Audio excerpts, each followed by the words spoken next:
tu te sens un peu perdu en ce moment dans ta vie? Alors laisse-moi te proposer une guidance pour ce mois de juillet 2024. Aujourd'hui, on va faire un tirage de tarot en lien avec ton énergie zodiacale. On va explorer ta situation actuelle, comprendre les blocages et voir comment on peut les dépasser.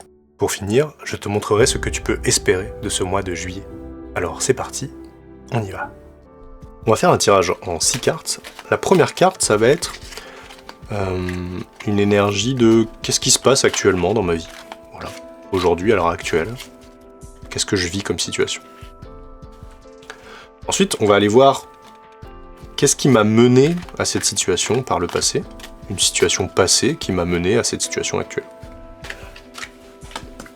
Et ensuite, on va voir qu'est-ce que je peux espérer advenir pendant le mois de juillet par rapport à cette situation.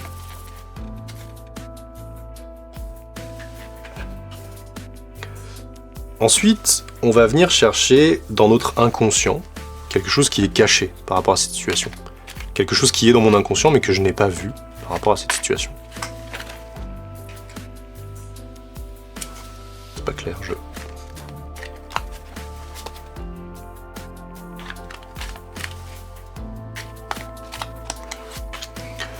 Cet inconscient, il a deux extrémités. Il a une extrémité qui nous parle d'un obstacle, quelque chose que je dois dépasser.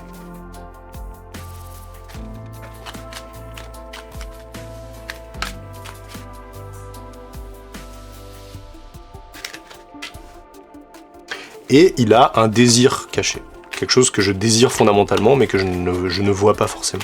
C'est ce qui me pousse à agir en dépit de ma raison. Et ensuite, en haut, on va aller chercher des aides. Alors, qu'est-ce que je peux espérer comme aide sur le plan relationnel? Voilà. Et ensuite, on va aller chercher l'aide des guides. Qu'est-ce que les guides me disent? Et enfin, on va aller chercher ce que je peux espérer sur le plan spirituel de cette situation. Quel est le résultat final? Donc, on commence avec la situation actuelle. Alors, la situation actuelle nous parle des bâtons. Donc, le bâton, c'est le feu, c'est mon énergie, ce que je donne. Et ici, on nous dit que, en ce moment, j'ai un peu l'impression de porter un fardeau. Quelque chose qui est lourd à porter, qui prend de plus en plus de place et que j'ai du mal à continuer à porter. Donc, je vous laisse voir dans votre situation actuelle, par rapport à quel domaine de vie ça se place.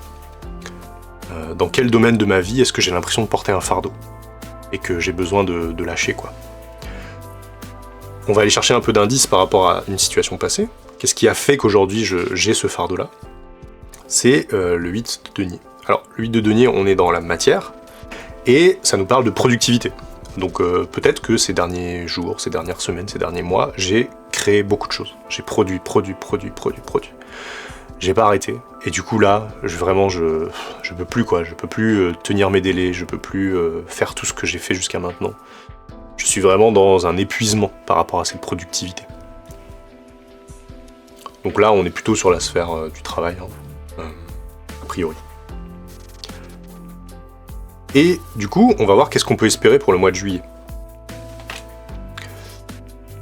Bon, alors c'est plutôt bon signe. Alors ici, on est sur le 5 de pentacle, donc on est encore sur l'énergie de matière. Donc c'est-à-dire que j'ai donné beaucoup d'énergie à créer de la matière. Et pour le mois de juillet, je peux espérer un manque. Alors, ici, on n'est pas sur un manque de négatif. L'idée, c'est de se dire que je vais pouvoir, pendant ce mois de juillet, réduire un peu cette charge de productivité. Et je vais pouvoir profiter d'un manquement de productivité, donc du coup de repos, en fait. C'est ça que cette carte nous dit.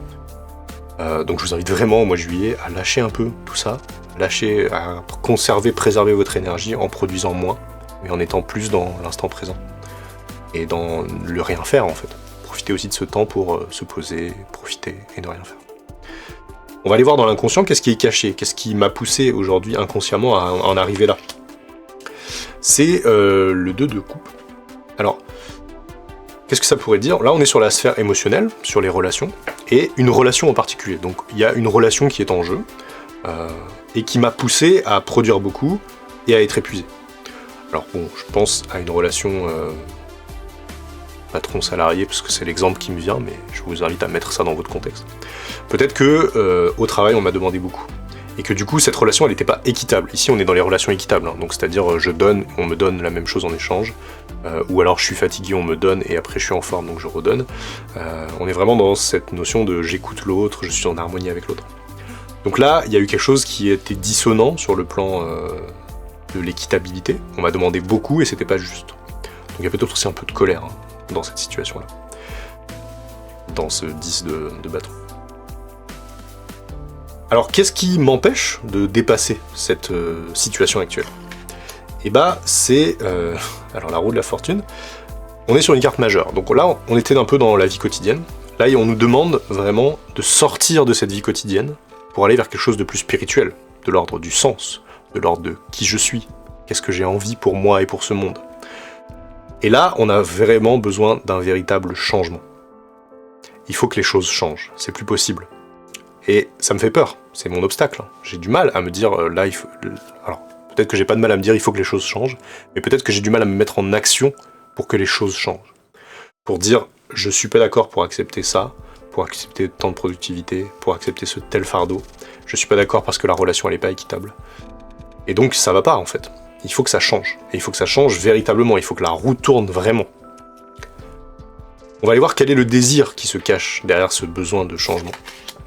C'est la reine de coupe. Alors la coupe c'est sur le plan émotionnel, et c'est la sensibilité, cette capacité à être sensible. En fait je suis traité comme une machine, et du coup je porte beaucoup de choses, je crée beaucoup de choses, et la relation n'est pas équitable, et donc il faut que ça change, parce que j'en ai marre d'être traité comme une machine, je suis un être humain, avec des sentiments, des émotions, et donc ça, cette productivité-là, ce n'est pas acceptable, ce n'est plus acceptable. Ça c'est mon désir fondamental, c'est d'être reconnu en tant qu'humaine qui a des sentiments, des émotions, et qui n'est pas une machine. Ça va être un gros challenge, un gros défi, hein. Et d'ailleurs c'est un défi majeur, hein, parce qu'on est sur une carte majeure. Donc ça va être un défi majeur de changer cette situation-là. L'idée c'est qu'on va pouvoir s'appuyer sur des relations, existantes ou nouvelles, et on va voir de quel type de relation j'ai besoin. J'ai besoin d'un roi de coupe.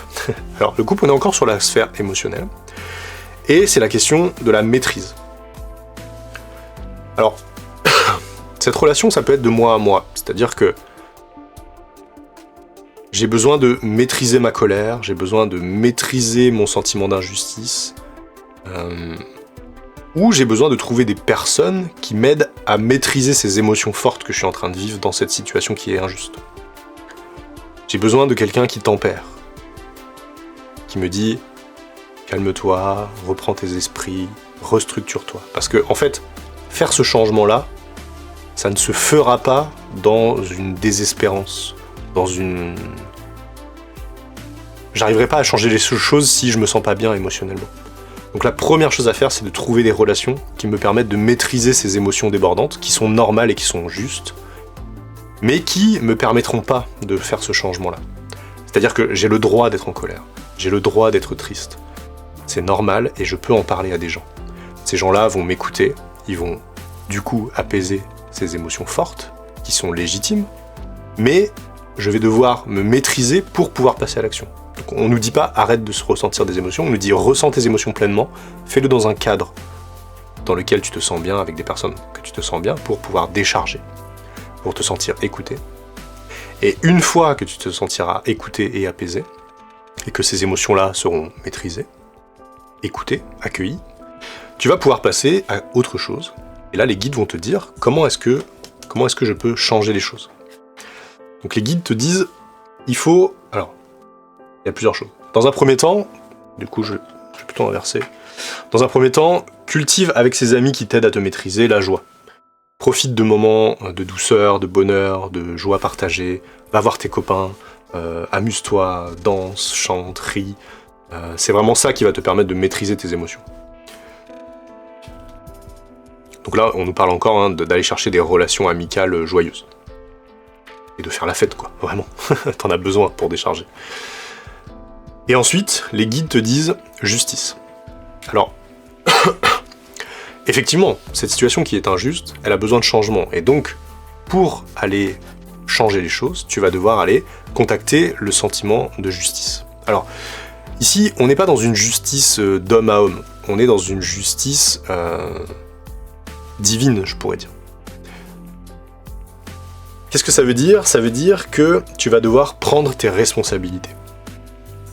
Tu ne te sens pas bien dans cette situation. Je suis pas en train de te dire que c'est ta responsabilité. Au contraire, non. Il y a vraiment une injustice. Et donc tu l'as subi cette injustice. Donc c'est vraiment pas de ta faute. Mais par contre, c'est ta responsabilité de dire stop. Il faut que ça s'arrête. Il faut que ça change. Et donc là, c'est un vrai défi, hein, parce qu'encore une fois, on est sur une carte majeure. Et donc il est majeur que tu te dises stop. Les autres n'ont pas d'autorité sur ton jugement. Tu sais ce qui est bon pour toi. Et tu sais ce que tu dois faire pour changer cette situation-là. Ça va pas être simple, mais tu es bien entouré. Tu as le droit de faire la fête, de t'amuser. Et une fois que tu auras bien fait cette fête-là et que tu auras bien calmé tes émotions, tu as le droit d'exprimer pleinement ton désaccord et ton injustice. Et l'idée, c'est de le faire avec justesse aussi. C'est pas de dire c'est inadmissible, vous êtes exécrable. Alors peut-être que c'est ce que tu penses. Mais il va falloir aussi le faire avec conviction et avec non-violence. Donc il va falloir exprimer pleinement ce que tu ressens, ce que tu vis, hein, cette sensibilité-là, il faut l'exprimer. L'idée, c'est pas de dire c'est injuste, t'es un méchant, pour rester poli. C'est de se dire je suis en train de vivre ça. Je suis épuisé, je porte beaucoup trop de choses. Ma vie, c'est ça. Je me rentre à 23h, je continue à travailler, la nuit, je pense au travail. Ça va pas du tout. C'est pas juste. C'est pas équitable. Peut-être que je porte plus de travail que les autres en plus. Et donc il faut que ça change. Et donc pour que ça change, il faut que tu prennes tes responsabilités d'aller exprimer ton mal-être. Ça va pas être simple. Mais les guides sont là. Ils te disent, va faire la fête et prends ta responsabilité en allant exprimer ton besoin. Si tu fais ça, qu'est-ce que tu peux espérer? Le 7 de coupe. Alors le 7 de coupe, c'est sur le plan émotionnel, c'est la capacité à se bercer d'illusions.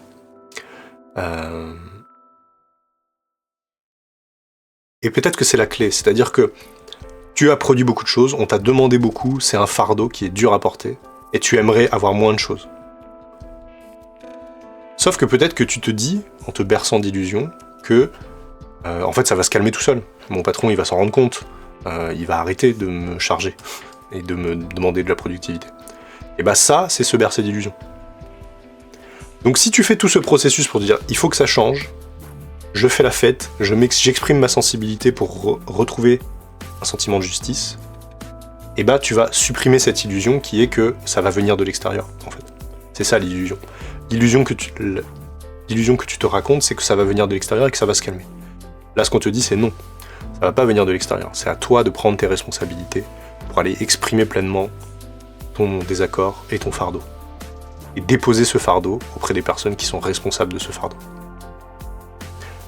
Voilà, c'est tout pour moi. Je te souhaite bon courage pour exprimer toute cette sensibilité, ces choses difficiles que tu vis, d'abord à tes amis et ensuite aux personnes concernées.